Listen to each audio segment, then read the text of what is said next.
If you have trouble lifting your leg to get in the car, then this video is for you. Hi, I'm Dr. Dave Candy, and in this video, I'm going to explain the 4 things that can cause trouble lifting your leg to get in the car, some easy exercises that you can use to make it easier to lift your leg to get in the car, plus a simple tip that you can use when you're actually getting in the car to make it much easier to lift your leg.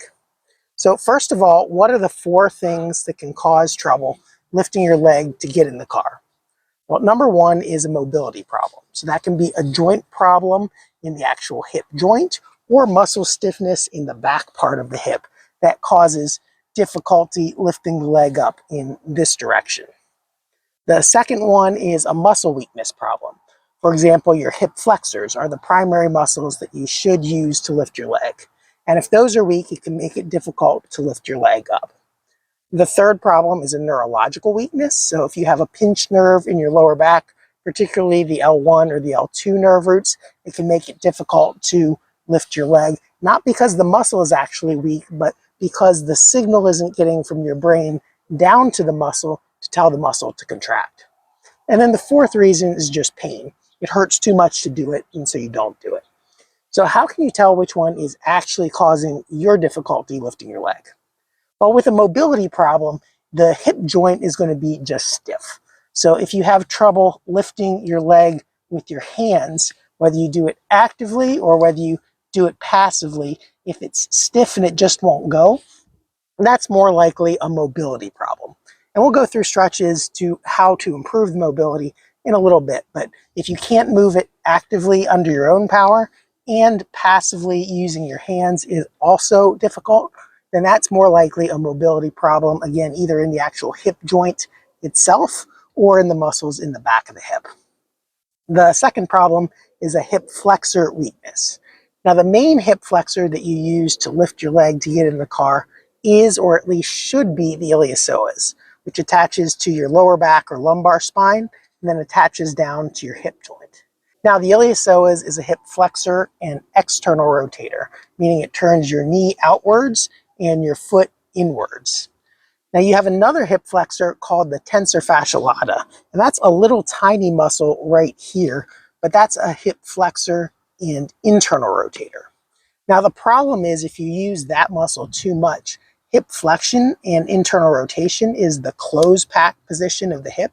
It jams the ball in the socket, and it makes it hard to lift your leg if you're trying to flex while you're internally rotated. So to test if it's an iliopsoas weakness, lift your leg up with your hands, go up as far as you can in slight external rotation. So turn your foot inwards some, and then try to hold that position. Now hold it there, and if you can't hold that position under your own power, then you likely have some iliopsoas weakness.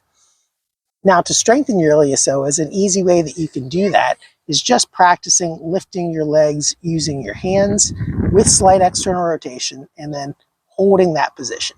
Now, if you can't do it fully under your own power, then use your hands to assist some. So lift the leg using your hands and then just slightly let go and use just enough effort from your hands that you're able to keep your leg up without allowing it to fall.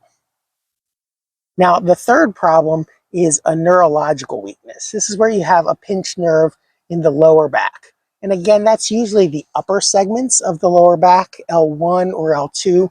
Those are the segments that innervate the iliopsoas. Now, if you have a pinched nerve in those, then you're going to want to do things that open up the spaces in your lower back. Now, particularly the things that open up the spaces in the lower back are forward bending type of movements. Now, that's not such a big deal if you're lifting your leg up from a sitting position like this, because you're already in kind of a bent or flex position when you're sitting down. But sitting down and doing a forward bending like this is a way to help open up the spaces in the lower back where the nerves come out that go down to your hip flexors. Additionally, if you're standing up and trying to lift your leg and you're standing with your back in a lot of arch like this, then that can pinch on the nerves. And so you may find it's a little bit easier to lift your leg if you bend forward and contract your abdominals slightly, while lifting your leg up. Now, additionally, the hip flexors attach to the lower back, and because of their line of pull, they can cause a lot of compression. And that can be quite painful if you have a bulging disc, a herniated disc, or a degenerative disc in your lower back. That compression pushes down on the discs and pushes down on the joints in your lower back, and it can be quite painful, which can cause the fourth cause of having trouble lifting your leg, which is just pain.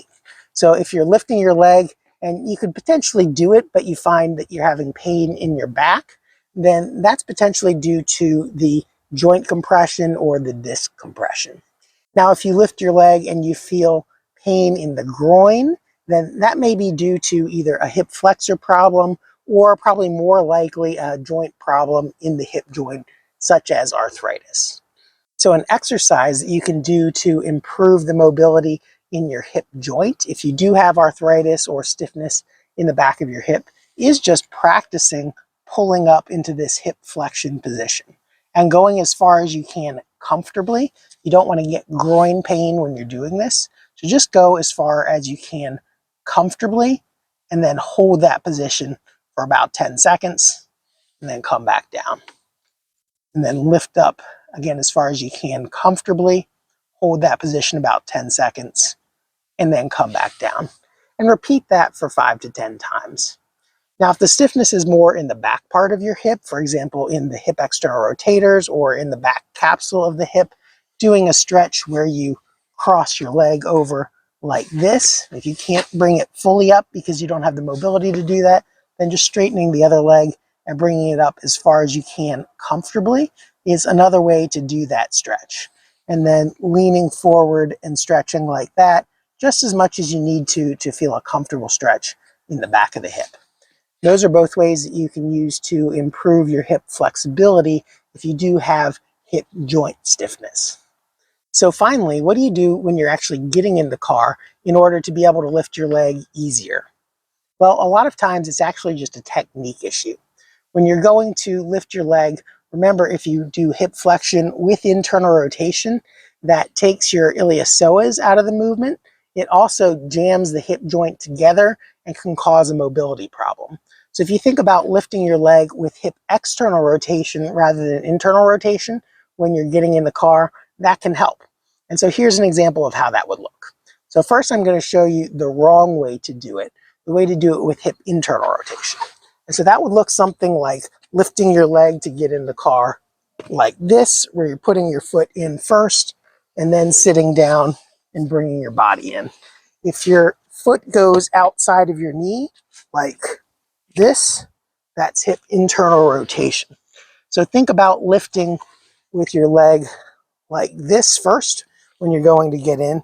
So bring your knee in the car first and then the foot following, and then bring the other one in afterwards. So hopefully you did find this helpful if you do have trouble lifting your leg to get in the car. Try these tips out, leave a comment below and let me know if they work. And if you found this video helpful, give it a like and subscribe to our channel so you can get notified of our future videos. Thanks for watching, and I'll see you in the next video.